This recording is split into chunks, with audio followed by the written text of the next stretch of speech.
തെരഞ്ഞെടുപ്പിൻ്റെ തീയതി പ്രഖ്യാപിക്കപ്പെട്ട് കഴിഞ്ഞു. ചില സ്ഥാനാർത്ഥികളും ചില മുന്നണികൾ പ്രഖ്യാപിക്കപ്പെട്ട് കഴിഞ്ഞിരിക്കുന്നു. ചില തെരഞ്ഞെടുപ്പിൻ്റെ കാഹളം ഏതാണ്ടൊക്കെ ഒരു പകുതി ചിത്രമെങ്കിലും നമുക്ക് മുന്നിൽ തെളിഞ്ഞിരിക്കുന്നു. പക്ഷേ വലിയ സന്തോഷമുണ്ടായ ഒരു കാര്യമെന്ന് പറയുന്നത് പാലക്കാട്ടെ ഉപതെരഞ്ഞെടുപ്പിൽ സീറ്റ് നൽകിയില്ല എന്നുള്ള ഒരൊറ്റ കാരണം കൊണ്ട് മറുകണ്ഠം ചാടിയ പിരായിരിലെ പ്രാന്തൻ പറീൻ എന്ന് പറയുന്ന സരിന് CPM മത്സരിക്കുവാനുള്ള അവസരം നൽകിയില്ല എന്ന് മാത്രമല്ല, സീറ്റില്ല. ഇപ്പോൾ ഈ പറയുന്ന തെരഞ്ഞെടുപ്പ് പ്രഖ്യാപനം വരുന്നു, അതിന് തൊട്ട് പിന്നാലെ CPM സ്ഥാനാർത്ഥികളെ പ്രഖ്യാപിക്കുന്നു, സരിന് സീറ്റില്ലെന്ന് മനസ്സിലാക്കുന്നു. അതിന് തൊട്ട് പിന്നാലെ സരിൻ ഒരു ഫേസ്ബുക്ക് കുറിപ്പ് സോഷ്യൽ മീഡിയയിൽ പങ്കുവച്ചിട്ടുണ്ട്. ഞങ്ങൾ ഒരുങ്ങിയിറങ്ങിയാൽ ബ്രഹ്മാവിനും തടുക്കാനാവില്ല, ഇടതിന് ജനങ്ങളാണ് കാവൽ എന്ന് പറഞ്ഞുകൊണ്ട് ഈ ഒരു പോസ്റ്റിന് താഴെ വന്നിരിക്കുന്ന കമൻറ്റുകൾ വളരെ ശ്രദ്ധേയമാണ്. ജനം ഈ പിരായിരിയിലെ പ്രാന്തൻ പറീനെ എത്രമാത്രം വെറുക്കുന്നു എന്നുള്ളതിൻ്റെ ഒരു നേർചിത്രമാണ് ആ കമൻറ്റ് ബോക്സ് എന്ന് പറയുന്നത്. കമൻറ്റ് ബോക്സ് പൂട്ടാതെ ഇവൻ ആ ഒരു മനസ്സ് കാണിച്ചതിന് നന്ദി സരീൻ, നന്ദി, എല്ലാത്തിനും നന്ദി. കാരണം നിന്നെ ജനം എത്രത്തോളം വെറുക്കുന്നുണ്ട് എന്നുള്ളതിന് തെളിവ് നിന്റെ കമൻറ്റ് ബോക്സ് തന്നെയാണ്.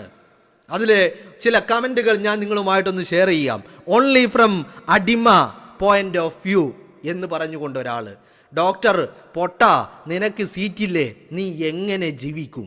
നിന്റെ വിശ്വാസവഞ്ചനക്ക് സഖാക്കൾ ഇട്ട വില 80,000 രൂപയാണ്, അതാണ് നിന്റെ വില. അല്പം ക്ഷമ ഉണ്ടായിരുന്നെങ്കിൽ ഇന്ന് പാലക്കാട് UDFന്റെ സ്ഥാനാർത്ഥി ലിസ്റ്റിൽ മറ്റാരും ഉണ്ടാകുമായിരുന്നില്ല, P സരീൻ അല്ലാതെ.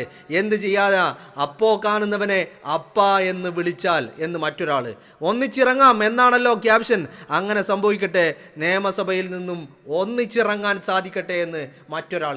ഞാൻ പറഞ്ഞു വരുന്നത്, ഈ സരിൻ എന്ന് പറയുന്ന ഭൂലോക ഫ്രോഡിനെ, ഈ പൊളിറ്റിക്കൽ പിമ്പിനെ ജനം എത്രമാത്രം വെറുക്കുന്നു എന്നുള്ളത് നമ്മളെല്ലാവരും ആഗ്രഹിച്ചതാ. ഇവൻ മത്സരിക്കണം എവിടെയെങ്കിലും, ഇവൻ മത്സരിച്ചാൽ ഇവനെ അവിടെ തോൽപ്പിക്കണം, ഇവൻ്റെ കരണത്തടിക്കുന്ന അടിയാ തോൽവിയായിരിക്കണമെന്ന് നമ്മൾ ആഗ്രഹിച്ചു. ഇപ്പം ഇവനെ മത്സരിപ്പിക്കുന്നില്ല എന്നാണ് ഇപ്പോൾ നമുക്ക് മനസ്സിലാവാൻ സാധിക്കുന്നത്. ഇനി രണ്ടാംഘട്ട പട്ടിക വരുമ്പോൾ ഉണ്ടാകുമെന്നറിയില്ല. നിലവിൽ എന്താണെങ്കിലും സരിൻ ഇല്ല. അപ്പോൾ ജനം വെറുക്കുന്നു എന്ന് മാത്രമല്ല, ഒരടി കാരണത്ത് കൊടുക്കാൻ ജനം ആഗ്രഹിച്ച് കൊതിച്ചിരിക്കുന്നു എന്നാണ്. മോനെ, നീ കരയുകയാണോടാ, ആ വണ്ടിയെടുത്ത് പാലക്കാട് 2 റൗണ്ട് ഓടിക്കുകയെന്ന് മറ്റൊരാൾ. എന്നിട്ട് മൊത്തം പോലീസാണല്ലോ കാവൽ, എന്ത് പരാജയമാണോടോ നീയൊക്കെ എന്ന് മറ്റൊരാൾ. 140 മണ്ഡലങ്ങളുണ്ടായിട്ടും കഷ്ടം, മനസ്സിലിങ്ങനെ വിഷമം അടക്കി പിടിച്ച് വെക്കാതെ ഒന്ന് പൊട്ടി കരഞ്ഞൂടടാ നിനക്ക്. 1 മണിക്കൂർ ഇടവിട്ട് എന്തെങ്കിലുമൊക്കെ പോസ്റ്റ് ചെയ്യേ, അങ്ങനെയെങ്കിലും സീറ്റ് കിട്ടാത്തതിലുള്ള സങ്കടം മാറട്ടെ. നിങ്ങൾ ഒന്നിച്ചിറങ്ങണം, എങ്കിലേ UDFന് ഒന്നിച്ച് ഭരണത്തിൽ കയറാൻ പറ്റുകയുള്ളൂ. മറ്റൊരാൾ, കേരളത്തിൻ്റെ കെട്ടകാലം അവസാനിച്ചിരിക്കുന്നു. ഏകാധിപത്യവും ധാർഷ്ട്യവും മുഖമുദ്രയാക്കിയ കേരളം അടക്കി ഭരിച്ച പിണറായിസത്തെ അധികാര കേന്ദ്രങ്ങളിൽ നിന്നും താഴെ ഇറക്കുവാനുള്ള കേരളത്തിൻ്റെ കൗണ്ട് ഡൗൺ ഇതാ ആരംഭിക്കുകയാണ്.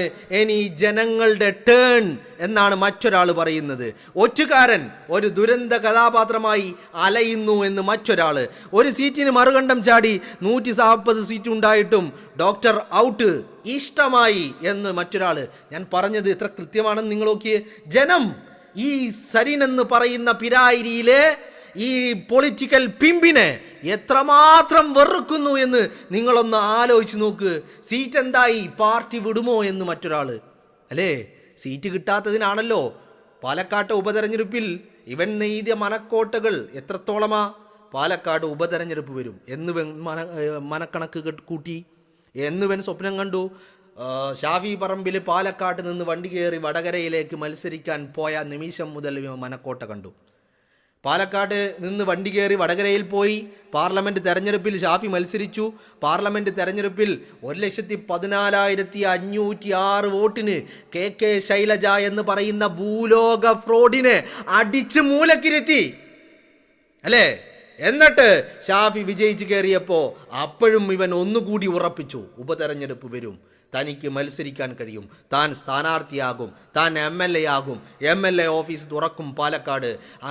അങ്ങനെ ഇവൻ ഒരുപാട് മനക്കോട്ടകൾ കെട്ടി പാലക്കാട്ട് ഉപതെരഞ്ഞെടുപ്പിൻ്റെ സ്ഥാനാർത്ഥി പ്രഖ്യാപനത്തിൻ്റെ തലേ ദിവസം വരെ എന്നെ മത്സരിപ്പിക്കണമെന്ന് കോൺഗ്രസ് നേതാക്കളുടെ കാല് പിടിച്ച് നടന്ന സരിൻ എന്ന് പറയുന്ന പൊളിറ്റിക്കൽ പിമ്പ് കൂട്ടിക്കൊടുപ്പുകാരൻ രാഹുൽ മാങ്കൂട്ടത്തിനെ സ്ഥാനാർത്ഥിയാക്കിയപ്പോൾ ഇവൻ കാലുമാറി, വെല്ലുവിളിയായി, തെറി അഭിഷേകമായി, അങ്ങനെ പലതുമായിട്ട് ഒരു കോമൺ സെൻസും ഇല്ലാതെ, ഒരു പൊളിറ്റിക്കൽ മര്യാദയും ഇല്ലാതെ മറുകണ്ഠം ചാടി അവിടെ സ്ഥാനാർത്ഥിയായി 8 നിലയിൽ പൊട്ടി അല്ലേ. ഇപ്പോൾ 2026 നിയമസഭാ തെരഞ്ഞെടുപ്പ് വരുമ്പോൾ ഇവന് മത്സരിക്കാൻ സീറ്റില്ല അല്ലേ. അന്ന് ഇവൻ തോറ്റപ്പോൾ ഇവൻ പണിയെടുത്തു, ഹോംവർക്ക് ചെയ്തു, ഇവൻ പണിതു, പിന്നിൽ നിന്ന് കുത്തി, ഇരുട്ടിൻ്റെ മറവിൽ ഇവൻ രാഹുൽ മാങ്കൂട്ടത്തിനെ വീഴ്ത്തുവാനുള്ള എല്ലാ പദ്ധതികളും ഇവൻ നടത്തിക്കൊണ്ടിരുന്നു. കൂട്ടിന് ഇവൻ്റെ ഭാര്യ സൗമ്യ സരിനുമുണ്ടായി. പല വേശ്യകളെയും കൂട്ടുപിടിച്ചുകൊണ്ട് ഇവരെ നടത്തിയ ആക്രമമാണ്, രാഷ്ട്രീയ വേട്ടയാടലായിരുന്നു രാഹുൽ മാങ്കൂട്ടത്തിന് നേരിടേണ്ടി വന്നത്. അതുകൊണ്ട് തന്നെയാണ് ജനം ഈ പൊളിറ്റിക്കൽ പിമ്പിനെ ഇത്രമാത്രം വെറുക്കുന്നത് എന്നുള്ളതാ. ജനം ഒരവസരത്തിന് വേണ്ടി കാത്തിരുന്നു. ഇവൻ മത്സരിക്കുന്ന ഒരു അവസരത്തിന് വേണ്ടി ഇവൻ മത്സരിക്കാൻ തയ്യാറായില്ല എന്നുള്ളതാണ് നമുക്ക് മനസ്സിലാക്കാൻ സാധിക്കുന്നത്. വേണം കൂട്ടാളികളെയും കൂട്ടി ഒന്നിച്ചിറങ്ങണം ആ അധികാര കസേരയിൽ നിന്നും. സരിനെ സീറ്റ് കിട്ടിയില്ലല്ലോ, വേഗം ഓടിക്കോ BJP-യിലേക്ക്, സമയം കളയണ്ട. നിയമസഭയിൽ നിന്നും ഒന്നിച്ചിറങ്ങല്ലേ, പുറത്തേക്ക് വേഗമായിക്കോട്ടെ. ഓടുമൈനേ, ചുവപ്പ് അസുരവംശത്തെ കേരളം ഇത്തവണ കൊട്ടയിൽ തള്ളും. മെയ് മുതൽ മാലിന്യമുക്ത കേരളം എന്ന് മറ്റൊരാൾ. നിങ്ങളൊന്ന് ആലോചിച്ച് നോക്ക്. ഞാൻ ഒരൊറ്റ കമൻറ്റ് പോലും വിടുന്നില്ല. ഏതെങ്കിലും ഒരാൾ ഇവനെ സപ്പോർട്ട് ചെയ്യുന്നുണ്ടോ എന്ന് നോക്കിയേ. എത്രയൊരു വെറുപ്പാണ് ജനങ്ങൾക്ക് ഈ പൊളിറ്റിക്കൽ പിമ്പിനോട് എന്നുള്ളത് ഇവൻ ഇപ്പം മനസ്സിലായിട്ടുണ്ടാവും. പോസ്റ്റ് ഇട്ട് വെറുതെ പോസ്റ്റാകാനാണ് നിന്റെ വിധി. എൻ്റെ അവസ്ഥ കഷ്ടമാണ്. സരിൻ ഡോക്ടർ സീറ്റില്ലേ, കഷ്ടമായി പോയി. CPM-കാർ കൂടെ തന്നെ നിൽക്കണേ, അല്ലെങ്കിൽ ചാടും ഇവൻ. BJP സ്ഥാനാർത്ഥി പട്ടികയിൽ നിന്റെ പേര് പ്രതീക്ഷിക്കുന്നു. അത് നിനക്ക് പാലക്കാട് മത്സരിച്ചപ്പോൾ അറിഞ്ഞില്ലേ? പറ്റുകിൽ കേരളത്തിൽ അങ്ങോളമുള്ള നിയോജക മണ്ഡലങ്ങളിൽ മുഴുവൻ LDF സ്ഥാനാർത്ഥിയുടെ ഫ്ലെക്സിൻ്റെ പിന്നിൽ ഇതേ ഫോട്ടോ തന്നെ പ്രിന്റ് ചെയ്യണം. അത് UDF-ന്റെ ഭൂരിപക്ഷം ഉയർത്തും. എന്തേ നിനക്ക് സീറ്റ് കിട്ടാഞ്ഞത്? ഇലക്ഷൻ കഴിഞ്ഞാൽ ഒന്നിച്ചിറങ്ങാൻ തയ്യാറായിക്കോ. നല്ല ഒരു പരസ്യ മുതലാളിയായി തുടരുവാൻ എല്ലാവിധ ആശംസകളും. അയ്യേ, ഇതെന്തൊരു വാണച്ചെറുക്കൻ. അവസാനം കാലൻ്റെ അവസാനം, കേരളത്തിൻ്റെ കാലൻ പിണറായി വിജയൻ്റെ അവസാനം. പുതുയുഗം പിറക്കും, UDF ജയിക്കും. നിന്റെ ജീവിതം ഇങ്ങനെ തീരാനുള്ളതാണ്. നിനക്കൊന്ന് പൊട്ടിക്കരഞ്ഞൂടെ എന്നാണ് ചോദിക്കുന്നത്. നിങ്ങളൊന്ന് ആലോചിച്ച് നോക്ക്, ജനങ്ങൾ എത്രമാത്രം വെറുക്കുന്നുണ്ട് ഇവനെ എന്നുള്ളത്. ഒന്ന് പൊട്ടിക്കരയണമെന്നുണ്ട് പാവത്തിന്. അതൊക്കെ മറച്ചു വെക്കാൻ ഇതുപോലുള്ള പോസ്റ്റുകൾ ഇനിയും ഒരുപാട് കാണാം. നിന്റെ ദുഃഖത്തിൽ ഞങ്ങളും പങ്കുചേരുന്നു. ആർത്തി മൂത്ത് ഇറങ്ങിപ്പോയപ്പോൾ ഓർത്തില്ല ഇങ്ങനെ ഒരു ഗതികേട് വരുമെന്ന് അല്ലേ. സാരല്ല, ഇനി BJP-യിൽ ഒന്ന് ശ്രമിച്ചു നോക്കാം. എല്ലാ മാലിന്യവും അവസാനം അവിടെയാണല്ലോ ചെന്നടിയുന്നത്. നിന്റെ വാക്കിന് എന്ത് വില? ഇത്തവണ സീറ്റ് കിട്ടിയില്ലെങ്കിൽ നീ മിണ്ടില്ല, നാവ് ഇറങ്ങിപ്പോയോ? വെനീസ് യുവർ BJP എൻട്രി എന്ന് മറ്റൊരാൾ. ചരിന് സീറ്റില്ല, പാവം സൗമ്യ സരിൻ ഇനി റോക്കറ്റിൻ്റെ കഥ പറഞ്ഞ് സോഷ്യൽ മീഡിയയിൽ റീച്ച് ഉണ്ടാക്കും.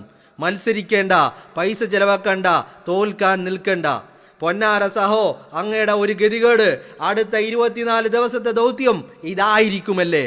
കഴുത കരഞ്ഞു തീർക്കും, കഴുത കാമം കരഞ്ഞു തീർക്കും.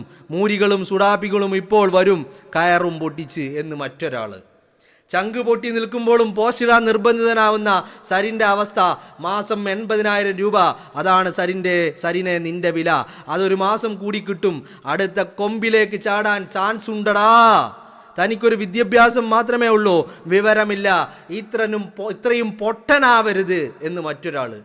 നിങ്ങളൊന്ന് ആലോചിച്ച് നോക്ക്. ജനം വെറുപ്പ്, അവരുടെ മനസ്സിലുള്ള ആ ഒരു വെറുപ്പ് അതവർ പ്രകടിപ്പിക്കുകയാണ്. കാരണം എന്താ? ജനം കാത്തിരുന്നതാ. ഒരു സ്ഥാനാർത്ഥിയായി മത്സരിച്ചാൽ ഇവനെ പരാജയപ്പെടുത്തണം, 8 നിലയിൽ പരാജയപ്പെടുത്തണമെന്ന് ജനം കാത്തിരുന്നതാ, കണക്ക് കൂട്ടിയതുമാ. പക്ഷേ മത്സരിക്കാൻ സീറ്റില്ലത്രേ. മത്സരിക്കാൻ സീറ്റില്ലത്രേ.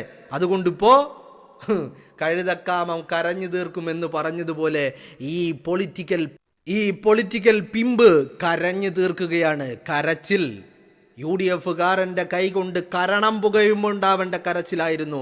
അതിനൊരു അവസരം ഉണ്ടായില്ല അല്ലേ? മത്സരിക്കാതെ മാറി നിൽക്കുന്നു. സ്വർണം കെട്ടവനും ജട്ടി കെട്ടവനും സഹകരണ ബാങ്ക് കൊള്ള നടത്തിയവനും രക്തസാക്ഷി ഫണ്ട് മുഖ്യവനും ഒരേ പേര് സഖാവ്. ഏത് പാർട്ടിയിലേക്കാണെന്ന് പിടിതരാതെ ആ കണ്ണുനീര് തുടച്ചു പറയൂ. ഒത്തില്ല, വാ വേറെ നോക്കാം. കേരളം പുതുയുഗ പിറവിയിലേക്ക് team UDF. Mister doctor Sarin, താങ്കൾ ഇടതുപക്ഷത്ത് വരരുതായിരുന്നു. അതാണ് ഇപ്പോഴത്തെ അവരുടെ പ്രശ്നം. അവർ കുരച്ചുകൊണ്ടേയിരിക്കും. നിങ്ങൾ തുടരുക, അവരവിടെ കുരക്കട്ടെ. പറയണേ, എനിക്ക് സീറ്റില്ലേ? പൊട്ടിച്ചിരിക്കും കട്ടായം. ചേട്ടന് സീറ്റില്ലേ? 2020 പോകുന്നോ? കഷ്ടം. 1.5 വർഷത്തേക്കുള്ള സീറ്റ് ഇല്ല എന്ന് പറഞ്ഞ് മറുകണ്ഠം ചാടിയവനാണ്. ഇപ്പോൾ തോൽക്കാൻ വേണ്ടി പോലും ഒരു സീറ്റില്ല. ഒന്ന് പൊട്ടിക്കരഞ്ഞൂടെ? നിങ്ങളൊന്ന് ആലോചിച്ച് നോക്ക്. ഇവിടെ ഒറ്റൊരു കാര്യം കൂടിയുണ്ട്. ഇവൻ കൂട്ടത്തിൽ കൂട്ടാൻ കൊള്ളാത്തവനാണെന്ന് യഥാർത്ഥ സഖാക്കൾക്ക് പോലും മനസ്സിലായിട്ടുണ്ട്. അപ്പോൾ നിങ്ങൾ ചോദിക്കും, പിന്നെന്തിനാ ഇവർ പാലക്കാട് കൂടെ കൂട്ടിയെന്ന്? പാലക്കാട് കൂടെ കൂട്ടിയത് മറ്റൊന്നിനുമല്ല, സതീശനെ തെറി വിളിക്കാൻ, ഷാഫിയെ തെറി വിളിക്കാൻ, രാഹുൽ മാങ്കൂട്ടത്തിനെ തെറി വിളിക്കാൻ, കോൺഗ്രസ്സുകാരനെ തെറി വിളിക്കാൻ ഒരാൾ വേണമായിരുന്നു. അത് കോൺഗ്രസ്സുകാരുടെ കൂട്ടത്തിൽ നിന്ന് ചാടി വന്ന ഒരുത്തനാണെങ്കിൽ അവർക്ക് വലിയ സന്തോഷമാണ്. അങ്ങനെ കൂടെ കൂട്ടിയതാ. പിന്നെ ഒരു കാര്യം കൂടി ഉണ്ടായിരുന്നു, പാലക്കാട് മത്സരിക്കാൻ ഇവർക്ക് സ്ഥാനാർത്ഥികളില്ലായിരുന്നു.